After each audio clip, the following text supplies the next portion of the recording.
Hello mga ka-viewers. Nandito naman ako sa rooftop ng building namin. Naku, sobrang hangin. Ito na lang naglagay ako ng bonnet para mapasukan yung yung hangin sa ears ko. Oh, di ba? Kita nyo? Dito ako minsan, may nag-video ako dito. Yan. Aakyat ako kasi dito. Bakit ako aakyat dito? Tinawagan ako ng asawa ko. Sabi niya na, pag ilaw daw, dumating ang ilaw. Kasi nga sa motor ng sa tubig kung umakyat. Kaya tingnan nyo, tingnan nyo. Nandito ako sa roof. I-check ko daw kung napunta yung tubig. Wow! Maano naman. Oh, puno lahat ang drum. Yan di ba ang dito? Yan Yan. Yan ang view. Kasi dito ako sa taas, sa rooftop yan di ba? Yan. Makita niyo lahat. Kasi sabi ko, naku, pagod na ako na naglakad. Karating lang namin. Eksakto nagsalang na ako ng kanin.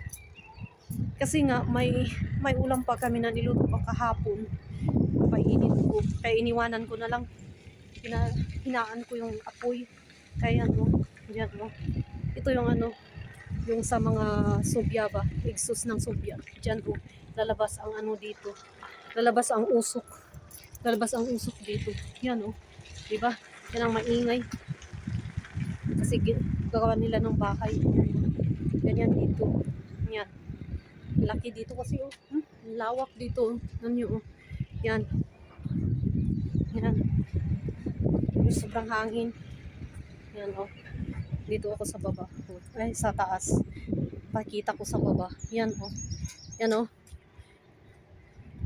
Andyan na, nakita ko yung anak ko na doon Andyan sa kapitbahay. Yan sa kaibigan niya. Ganyan ang view dito. Ganyan. Yan. Yan. Makita mo doon ang St. George's Private Hospital. Yan Yan. Yan. Doon din lang sa taas yung school ng anak ko. Yan. Sa kabila din doon. School din. Yan. I-check ko muna. Yan mga solar. Yan mga solar. Nabasag dito ang sa isno noon na yan nasira. Kaya papalitan na naman. Naku. Yan. Diyan. Ay.